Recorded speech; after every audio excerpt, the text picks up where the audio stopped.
بسم اللہ الرحمن الرحیم۔ السلام علیکم۔ یہ کاشانہ بصیرت کا یوٹیوب چینل ہے۔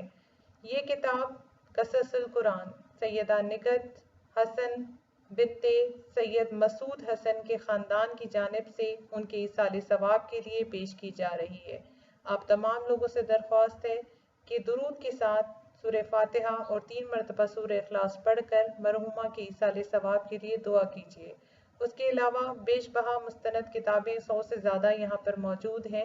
اس اسلامک اور ورچوئل لائبریری میں، جن میں نقوش عصمت، امام جعفر صادق ولادت سے شہادت تک، طب الصادق، اس کے علاوہ مختلف کتب موجود ہیں عقائد، سیرت اور کربلا کے موضوع پر، جن سے آپ سب لوگ استفادہ کر سکتے ہیں۔ اگر چینل کو سبسکرائب نہیں کیا تو اسے سبسکرائب کریں اور ویڈیو کو لائک کریں، شیئر کریں۔ جزاک اللہ۔ بسم اللہ الرحمن الرحیم۔ السلام علیکم تمام سامعین و قارئین، وہ ریڈرز کہ جو میرے ساتھ اس کتاب کو، یعنی کہ کون سی کتاب ہے، قصص القرآن کو پڑھنے کے لیے آ جاتے ہیں آپ لوگ سب، اور ہم بیٹھتے ہیں سب مل کر کہاں، کاشانہ بصیرت کے یوٹیوب چینل پہ، اور ہم اب ماشاءاللہ الحمدللہ بھی کہوں، ماشاءاللہ بھی کہوں، ہم پارٹ نمبر 60 پہ پہنچ گئے ہیں اس کو ریڈ کرتے ہوئے، اور ہم پیج 465 پہ ہیں، اور یہ میں نے آپ کو بتایا تھا نا کہ ٹوٹل 502 پیجز ہیں، تو بس یوں سمجھ لیجئے کہ بس کچھ ہی پارٹس رہ گئے ہیں اور ہم اس کتاب کو اللہ کے فضل سے مکمل کر لیں گے۔ اور میری یہ خواہش ہے کہ جن لوگوں نے جو صرف آج کی آڈیو آن کر رہے ہیں، شاید ان کو اتنا مزہ نہیں آئے گا، تو آپ کائنڈلی پچھلی آڈیوز بھی سنتے ہوئے چلیے، پھر اس کے بعد یہاں تک پہنچیں گے تو صحیح مزہ آئے گا کتاب قصص القرآن کو پڑھنے کا۔ تو آئیے آج کی ریڈنگ کا آغاز کرتے ہیں۔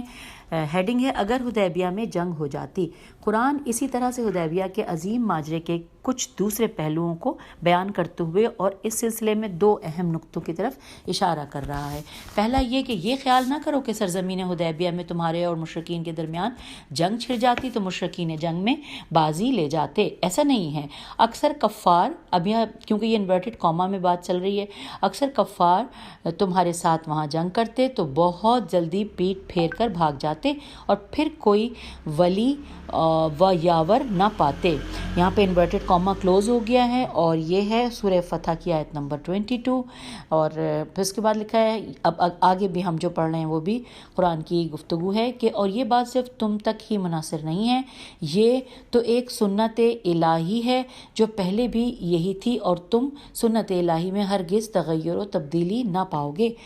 اور یہ ہے سورہ فتح کی آیت نمبر 22، یہ بھی اسی کا حصہ تھا۔ پھر آگے چلتے لکھا ہے، وہ اہم نقطہ جو قرآن خاص طور پر بیان کر رہا ہے یہ ہے کہ کہیں قریش بیٹھ کر یہ نہ کہنے لگیں کہ افسوس ہم نے جنگ کیوں نہ کی اور اس چھوٹے سے گروہ کی سرکوبی کیوں نہ کی، افسوس کے شکار ہمارے گھر میں آیا اور اس سے ہم نے غفلت برتی، افسوس افسوس۔ یہ ہرگز ایسا نہیں ہے، اگرچہ مسلمان اس کی نسبت تھوڑے تھے اور وطن اور امن کی جگہ سے بھی دور تھے، اسلحہ بھی ان کے پاس کافی مقدار میں نہیں تھا، لیکن اس کے باوجود اگر جنگ چھڑ جاتی تو پھر بھی قوت ایمانی اور نصرت الہی کی برکت سے کامیابی انہیں ہی حاصل ہوتی۔ کیا جنگ بدر اور احزاب میں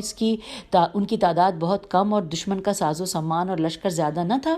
ان دونوں مواقع پر دشمن کو کیسے شکست ہو گئی؟ اب آگے چلتے ہیں، لکھا ہے بہرحال اس حقیقت کا بیان مومنین کے دل کی تقویت اور دشمن کے دل کی کمزوری اور منافقین کے اگر اور مگر کے ختم ہونے کا سبب بن گئی، اور اس نے اس بات کی نشاندہی کر دی کہ ظاہری طور پر حالات کے برابر نہ ہونے کے باوجود اگر جنگ چھڑ جائے تو کامیابی مخلص مومنین ہی کو نصیب ہوتی ہے۔ دوسرا نقطہ جو قرآن میں بیان ہوا ہے یہ ہے کہ انورٹڈ کاما میں آ گئی یہ بات کہ وہی تو ہے جس نے کفار کے ہاتھ کو مکے میں تم سے باز رکھا اور تمہارے ہاتھ کو ان سے، یہ اس وقت ہوا جب کہ تمہیں ان پر کامیابی حاصل ہو گئی تھی، اور خدا وہ سب کچھ جو کچھ تم انجام دے رہے ہو دیکھ رہا ہے۔ انورٹڈ کاما یہاں پہ کلوز ہو گیا ہے، اور یہ سورہ فتح کی آیت نمبر 24 ہے۔ مفسرین کی یہ ایک جماعت نے اس آیت کے لیے ایک شان نزول بیان کی ہے، اور وہ یہ ہے کہ مشرکین مکہ نے حدیبیہ کے واقعے میں 40 افراد کو مسلمانوں پر ضرب لگانے کے لیے مخفی طور پر حملہ کر کے تیار کیا، لیکن ان کی یہ سازش مسلمانوں کی ہوشیاری سے نقش برآب ہو گئی، اور مسلمان ان سب کو گرفتار کر کے پیغمبر صلی اللہ علیہ وآلہ وسلم کی خدمت میں لے آئے، اور پیغمبر صلی اللہ علیہ وآلہ وسلم نے انہیں رہا کر دیا۔ بعض نے یہ بھی کہا ہے کہ جس وقت پیغمبر صلی اللہ علیہ وآلہ وسلم درخت کے سائے میں بیٹھے ہوئے تھے تاکہ قریش کے نمائندے کے ساتھ صلح کے معاہدے کو ترتیب دیں، اور علی علیہ السلام لکھنے میں مصروف تھے، تو جوانان مکہ میں سے 30 افراد اسلحے کے ساتھ آپ پر حملہ آور ہوئے، اور معجزانہ طور پر ان کی یہ سازش بیکار ہو گئی اور وہ سب کے سب گرفتار ہو گئے اور حضرت نے انہیں آزاد کر دیا۔ اب اگلی ہیڈنگ ہمارے سامنے ہے عمرۃ القضاء، عین میم رے گول تا، پھر الف لام قاف زواد الف اور پھر حمزہ۔ عمرۃ القضاء وہی عمرہ ہے کہ جو پیغمبر صلی اللہ علیہ وآلہ وسلم نے حدیبیہ سے 1 سال بعد یعنی ہجرت کے 7ویں سال کے ماہ ذی القعدہ میں اسے ٹھیک 1 سال کے بعد جب مشرکین نے آپ کو مسجد الحرام میں داخل ہونے سے روکا تھا، اس کے ٹھیک 1 سال بعد اپنے اصحاب کے ساتھ انجام دیا۔ اول اس کا یہ نام اس وجہ سے ہے چونکہ یہ حقیقت میں گزشتہ سال کی قضا شمار ہوتا ہے۔ ہم پیج 466 پہ آ گئے ہیں۔ اس کی وضاحت اس طرح ہے کہ قرارداد حدیبیہ کی شقوں میں سے ایک شق کے مطابق پروگرام یہ تھا کہ مسلمان آئندہ سال مراسم عمرہ اور خانہ خدا کی زیارت کو آزادانہ طور پر انجام دیں، لیکن 3 دن سے زیادہ مکے میں توقف نہ کریں، اور اس مدت میں قریش کے سردار اور مشرکین کے جانے پہچانے افراد شہر سے باہر چلے جائیں تاکہ ایک تو احتمالی ٹکراؤ سے بچ جائیں اور کنبہ پروری اور تعصب کی وجہ سے جو لوگ مسلمانوں کی عبادت توحیدی کے منظر کو دیکھنے کا یارہ اور قدرت نہیں رکھتے وہ بھی اسے نہ دیکھیں۔ بعض تواریخ میں آیا ہے کہ پیغمبر اکرم صلی اللہ علیہ وسلم نے اپنے صحابہ کے ساتھ احرام باندھا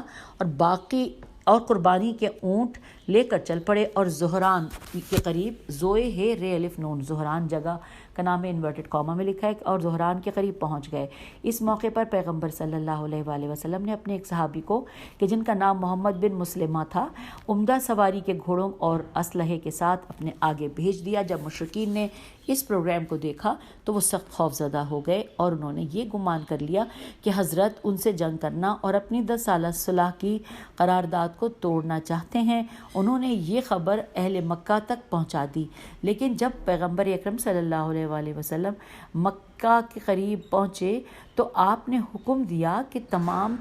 تیر اور نیزے اور دوسرے سارے ہتھیار اس زمین میں جس کا نام یا حج، یہ الف اور ہے یا جج، اچھا جیم یا جج ہے، منتقل کر دیں، اور آپ خود اور آپ کے صحابہ صرف نیام میں رکھی ہوئی تلواروں کے ساتھ مکے میں وارد ہوئے۔ اہل مکہ نے جب یہ عمل دیکھا تو بہت خوش ہوئے کہ وعدہ پورا ہو گیا۔ اب بریکٹ میں لکھا ہے کہ گویا پیغمبر صلی اللہ علیہ وآلہ وسلم کا یہ اقدام مشرکین کے لیے ایک تنبیہ ہے کہ وہ نقش عہد کرنا چاہیں اور مسلمانوں کے خلاف سازش کریں تو ان کے مقابلے کی قدرت رکھتے ہیں۔ اب لکھا ہے آگے، رؤسائے مکہ جب ملک سے باہر چلے گئے تاکہ ان مناظر کو جو ان کے دل خراش تھے نہ دیکھیں، لیکن باقی اہل مکہ مرد، عورتیں اور بچے سب ہی راستوں میں، چھتوں کے اوپر اور خانہ خدا کی اطراف میں جمع ہو گئے تاکہ مسلمانوں اور ان کے مراسم عمرہ کو دیکھیں۔ پیغمبر اکرم صلی اللہ علیہ وآلہ وسلم خاص روب اور دبدبے کے ساتھ مکے میں وارد ہوئے، اور قربانی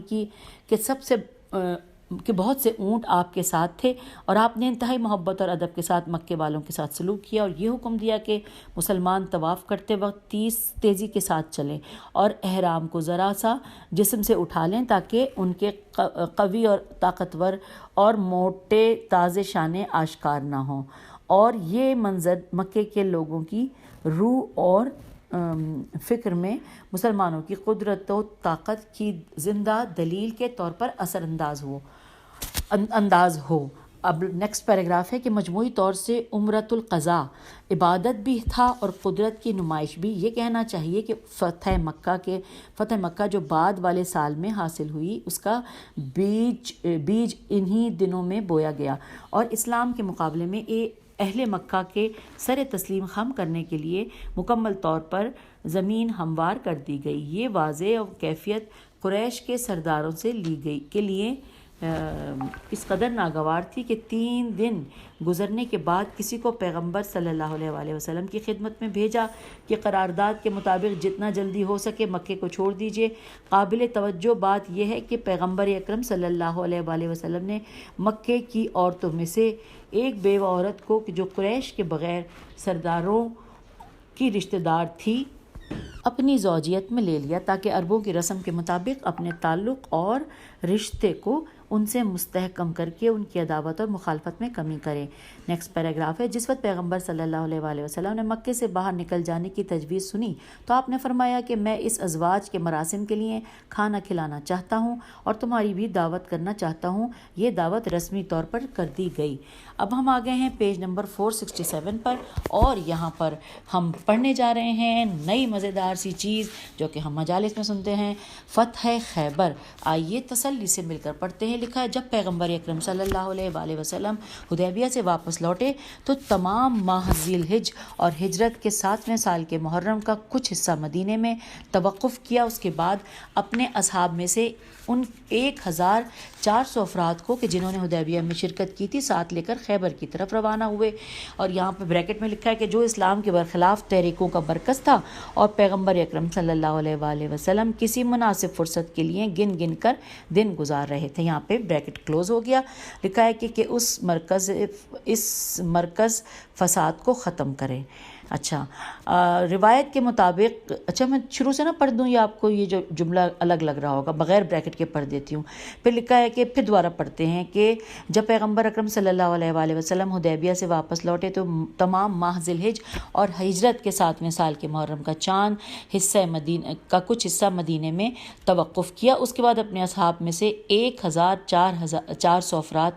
کو کہ جنہوں نے حدیبیہ میں شرکت کی تھی ساتھ لے کر خیبر کی طرف روانہ ہوئے، جو اسلام کے برخلاف تحریکوں کا مرکز تھا اور پیغمبر اکرم صلی اللہ علیہ وسلم کسی مناسب فرصت کے لیے گن گن کر دن گزار رہے تھے کہ اس مرکز فساد کو ختم کریں۔ روایت کے مطابق جس وقت پیغمبر اکرم صلی اللہ علیہ وسلم حدیبیہ سے پلٹ رہے تھے تو حکم خدا سے آپ نے حدیبیہ میں شرکت کرنے والے مسلمانوں کو فتح خیبر کی بشارت دی اور تصریح فرمائی کہ اس جنگ میں صرف وہی شرکت کریں گے اور جنگ میں حاصل شدہ مال غنیمت بھی انہی کے ساتھ مخصوص ہوگا۔ تخلف کرنے والوں کو ان غنائم میں سے کچھ نہ ملے گا۔ لیکن جو ہی ان ڈرپوک دنیا پرستوں نے قرائن سے یہ سمجھ لیا کہ پیغمبر اکرم صلی اللہ علیہ وسلم اس جنگ میں جو انہیں درپیش ہے یقینی طور پر کامیاب ہوں گے اور سپاہ اسلام کو بہت سا مال غنیمت میں آ جائے گا، تو اس وقت سے فائدہ اٹھاتے ہوئے پیغمبر اکرم صلی اللہ علیہ وسلم کی خدمت میں حاضر ہوئے اور میدان خیبر میں شرکت کی اجازت چاہی اور شاید اس عذر کو بھی ساتھ لیا کہ ہم گزشتہ غلطی کی تلافی کرتے ہیں، اپنی ذمہ داری کے بوجھ کو ہلکا کرنے، گناہ سے توبہ اور اسلام و قرآن کی مخلصانہ خدمت کرنے کے لیے یہ چاہتے ہیں کہ ہم میدان جہاد میں آپ کے ساتھ شرکت کریں، اور اس بات سے غافل تھے کہ وحی الہی پہلے ہی نازل ہو چکی تھی اور ان کے راز کو فاش کر چکی تھی، جیسا کہ قرآن میں بیان ہوا ہے انورٹڈ کاما کہ جس وقت تم کچھ غنیمت حاصل کرنے کے لیے چلو گے تو اس وقت پیچھے رہ جانے والے کہیں گے ہمیں بھی اپنے ساتھ چلنے کی اجازت دیں اور اس جہاد میں شرکت کرنے کا شرف بخشیں، انورٹڈ کاما کلوز، سورہ فتح کی آیت نمبر 15۔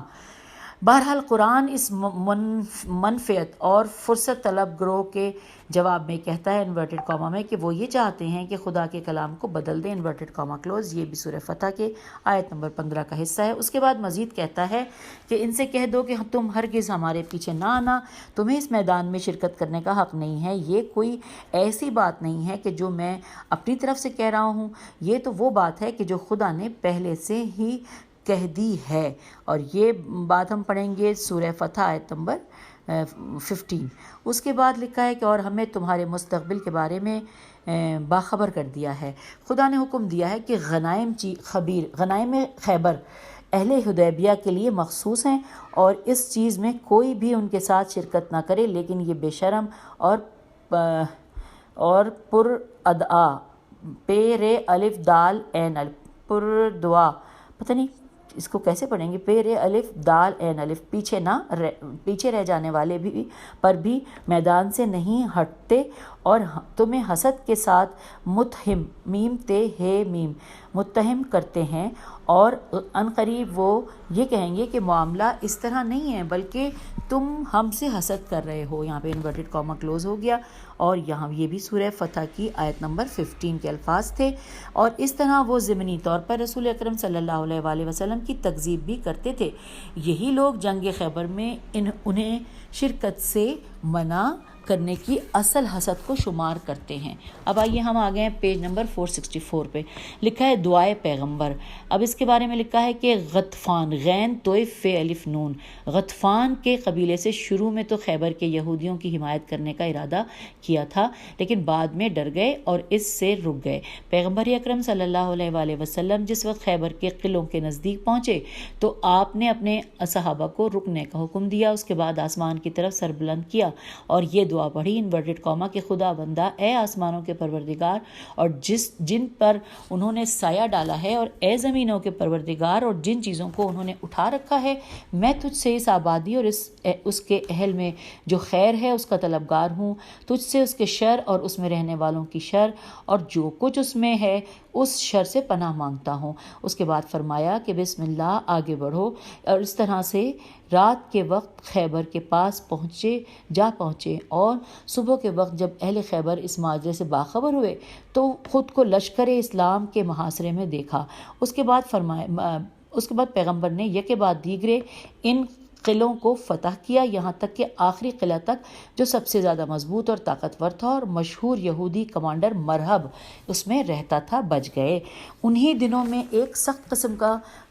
درد سر جو کبھی کبھی پیغمبر اکرم کو عارض ہوا کرتا تھا، آپ کو عارض ہو گیا، اس طرح سے کہ 1-2 دن آپ اپنے خیمے سے باہر نہ آ سکے۔ تو اس موقع پر مشہور اسلامی تواریخ کے مطابق حضرت ابو بکر رضی اللہ نے علم سنبھالا اور مسلمانوں کو ساتھ لے کر یہودیوں کے لشکر پر حملہ آور ہوئے، لیکن کوئی نتیجہ حاصل کیے بغیر واپس پلٹ آئے۔ دوسری دفعہ حضرت عمر رضی اللہ نے علم اٹھایا اور مسلمان پہلے دن کی نسبت زیادہ شدت سے لڑے، لیکن بغیر کسی نتیجے کے واپس پلٹ آئے۔ اب ہیڈنگ ہے فاتح خیبر علی علیہ السلام۔ یہ خبر رسول اکرم صلی اللہ علیہ وآلہ وسلم تک پہنچی تو آپ نے فرمایا خدا کی قسم کل یہ علم ایسے مرد کو دوں گا کہ جو خدا اور اس کے رسول کو دوست رکھتا ہے، اور خدا اور پیغمبر صلی اللہ علیہ وآلہ وسلم کو خدا اور پیغمبر اس کو دوست رکھتے ہیں، اور وہ اس قلعے کو طاقت کے زور سے فتح کرے گا۔ ہر طرف سے گردنیں اٹھنے لگیں کہ اس سے مراد کون شخص ہے۔ کچھ لوگوں کا اندازہ تھا کہ پیغمبر صلی اللہ علیہ وآلہ وسلم کی مراد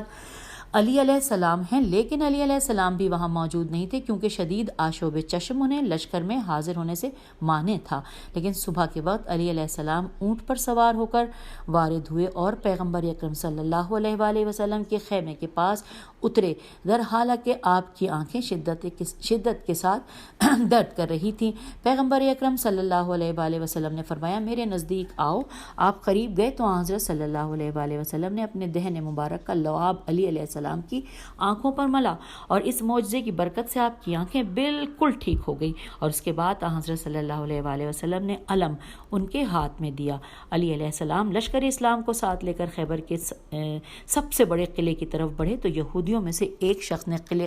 کے اوپر سے پوچھا کہ آپ کون ہیں؟ آپ نے فرمایا میں علی بن ابی طالب ہوں۔ اس یہودی نے پکار کر کہا اے یہودیو، اب تمہاری شکست کا وقت آن پہنچا ہے۔ اس وقت اس قلعے کا کمانڈر مرہب یہودی علی علیہ السلام سے مقابلے کے لیے نکلا، اور کچھ دیر نہ گزری تھی کہ ایک ہی کاری ضرب سے زمین پر گر پڑا۔ ہم پیج 469 پہ آ گئے ہیں۔ مسلمانوں اور یہودیوں کے درمیان شدید جنگ شروع ہو گئی۔ علی علیہ السلام قلعے کے دروازے کے قریب آئے اور ایک قوی اور پرقدرت حرکت کے ساتھ دروازے کو اکھاڑا اور ایک طرف پھینک دیا، اور اس زور سے قلعہ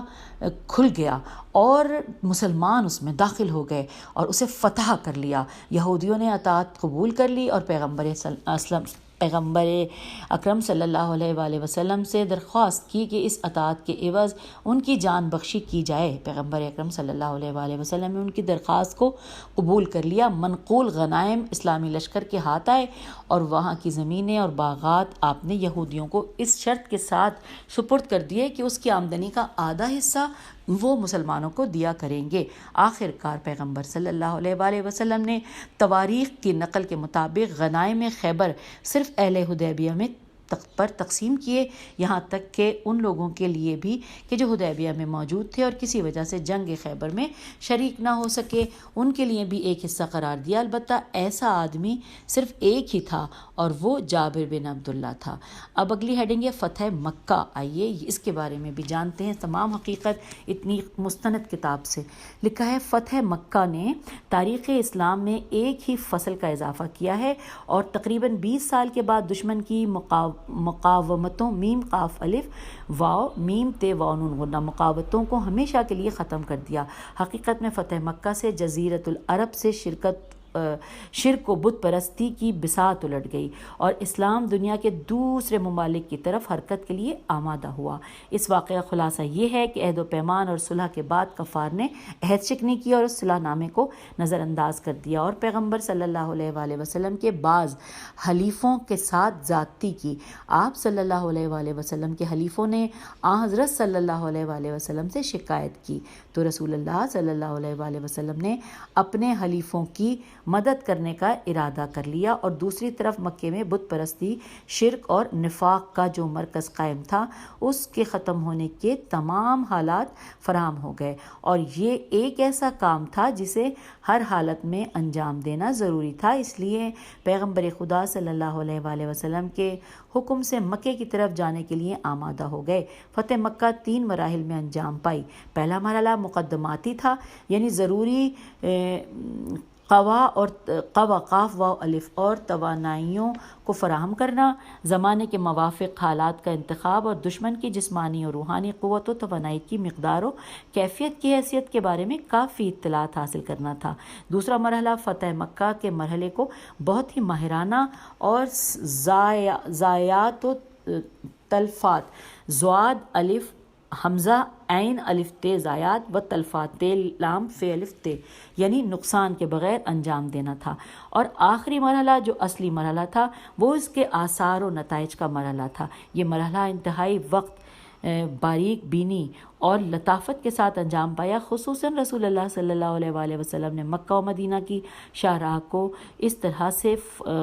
غرق کیا، قاف رے قاف غرق کر لیا کہ قاف رے قاف کہ اس عظیم آمادگی کی خبر کسی طرح سے بھی اہل مکہ کو نہ پہنچ سکی۔ اس لیے انہوں نے کسی قسم کی تیاری نہ کی اور وہ مکمل طور پر غفلت میں پڑے رہے، اور اسی وجہ سے اس مقدس سرزمین میں اس عظیم حملے اور بہت بڑی فتح میں تقریباً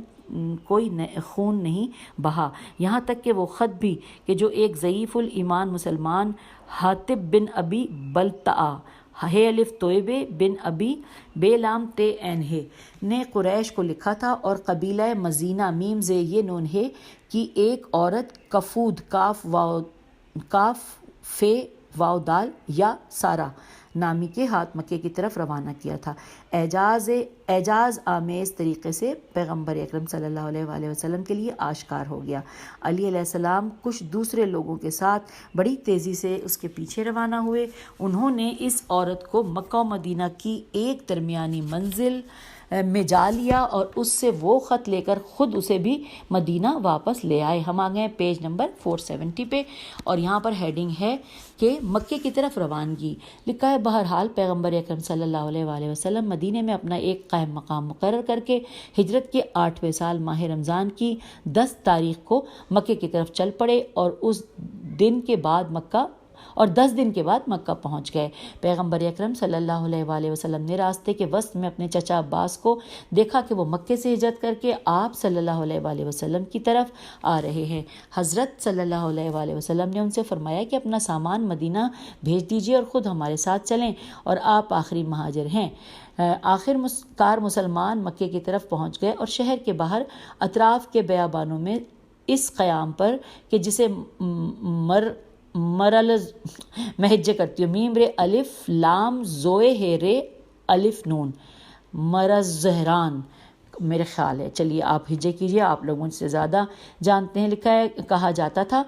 اور جو مکے سے چند کلومیٹر سے زیادہ فاصلے پر نہ تھا، پڑاؤ ڈال دیا اور رات کے وقت کھانا پکانے کے لیے یا شاید اپنی وسیع پیمانے پر موجودگی کو ثابت کرنے کے لیے وہاں آگ روشن کر دی۔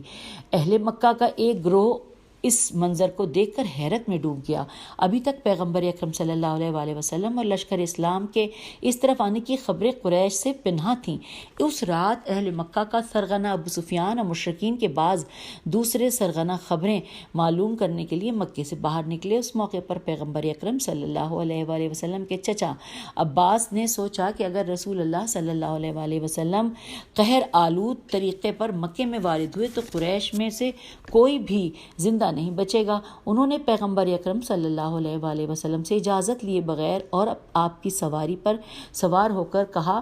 میں جاتا ہوں، شاید کوئی مل جائے تو اس سے کہوں کہ اہل مکہ کو اس ماجرے سے آگاہ کر دے تاکہ وہ آ کر امان حاصل کر لیں۔ اب لکھا ہے کہ عباس وہاں روانہ ہو کر، یہ اگلا پیراگراف ہے، عباس وہاں روانہ ہو کر بہت قریب پہنچ گئے۔ اتفاقاً اس موقع پر انہوں نے ابو سفیان کی آواز سنی کہ جو اپنے ایک دوست بدیل بے دال یہ لام سے کہہ رہا تھا کہ ہم نے کبھی بھی اس سے زیادہ آگ نہیں دیکھی۔ بدیل نے کہا کہ میرا خیال ہے کہ یہ آگ قبیلہ خزاعہ خیز الف عین ہے نے جلائی ہوئی ہے۔ ابو سفیان نے کہا قبیلہ خزاعہ اس سے کہیں زیادہ ذلیل و خوار ہیں کہ وہ اتنی آگ روشن کریں۔ اس موقع پر عباس نے ابو سفیان کو پکارا اور ابو سفیان نے بھی عباس کو پہچان لیا اور کہا کہ سچ سچ بتاؤ کہ کیا بات ہے۔ عباس نے جواب دیا کہ یہ رسول اللہ صلی اللہ علیہ وآلہ وسلم ہیں جو 10,000 مجاہدین اسلام کے ساتھ ہماری طرف آ رہے ہیں۔ ابو سفیان سخت پریشان ہوا اور کہا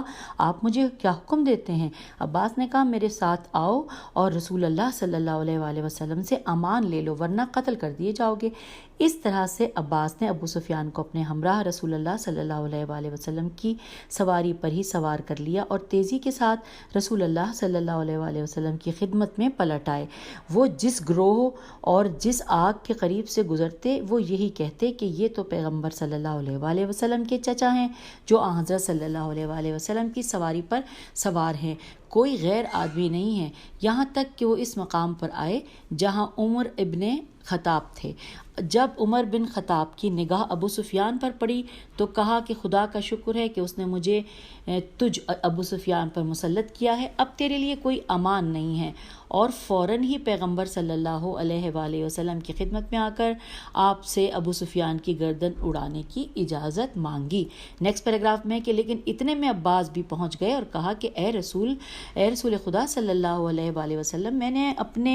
میں نے اسے پناہ دے دی ہے۔ پیغمبر اکرم صلی اللہ علیہ وآلہ وسلم نے فرمایا میں بھی سر دست اسے امان دیتا ہوں، کل آپ صلی اللہ علیہ وآلہ وسلم اسے میرے پاس لے آئیں۔ اور اگلے دن جب عباس اسے پیغمبر صلی اللہ علیہ وآلہ وسلم کی خدمت میں لائے تو رسول اللہ صلی اللہ علیہ وآلہ وسلم نے اس سے فرمایا کہ اے ابو سفیان، وائے ہو تجھ پر، کیا وہ وقت ابھی نہیں آیا کہ تو خدائے یگانہ پر ایمان لے آئے؟ ہم آگے پیج 471 پر۔ اس نے عرض کیا ہاں اے رسول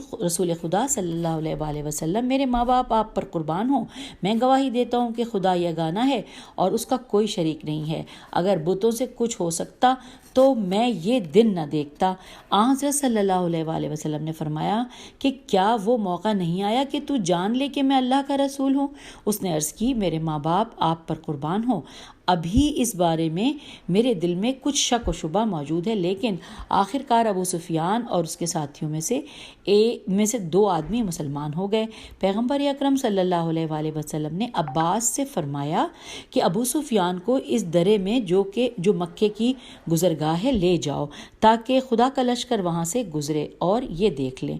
پھر آگے چلتے ہیں، لکھا ہے عباس نے عرض کیا ابو سفیان ایک جاہ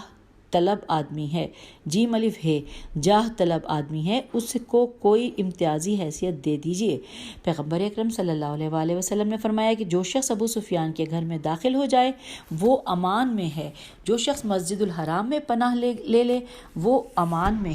ہے، جو شخص اپنے گھر کے اندر رہے اور دروازہ بند کر لے وہ بھی امان میں ہے۔ آگے چلتے ہیں، لکھا ہے بہرحال جب ابو سفیان نے اس لشکر عظیم کو دیکھا تو اسے یقین ہو گیا کہ مقابلہ کرنے کی کوئی راہ باقی نہیں رہی، اور اس نے عباس کی طرف رخ کر کے کہا کہ آپ کے بھتیجے کی سلطنت بہت بڑی ہو گئی ہے۔ عباس نے کہا وائے ہو تجھ پر، یہ سلطنت نہیں نبوت ہے۔ اس کے بعد عباس نے اس سے کہا کہ اب تو تیزی کے ساتھ مکے والوں کے پاس جا کر انہیں لشکر اسلام کا مقابلہ کرنے سے ڈرا، کہ اب تو جا اور مقابلہ کرنے سے ڈرا۔ تو ابو سفیان لوگوں کو تسلیم ہونے کی دعوت کرتا ہے۔ ابو سفیان نے مسجد الحرام میں جا کر پکار کر کہا اے جمعیت قریش، محمد صلی اللہ علیہ وآلہ وسلم ایک بہت بڑے لشکر کے ساتھ تمہاری طرف آ رہے ہیں، تم میں ان کا مقابلہ کرنے کی طاقت نہیں ہے۔ اس کے بعد اس نے کہا کہ جو شخص میرے گھر میں داخل ہو جائے وہ امان میں ہے، جو شخص مسجد الحرام میں چلا جائے وہ بھی امان میں ہے، اور جو شخص اپنے گھر میں رہتے ہوئے گھر کا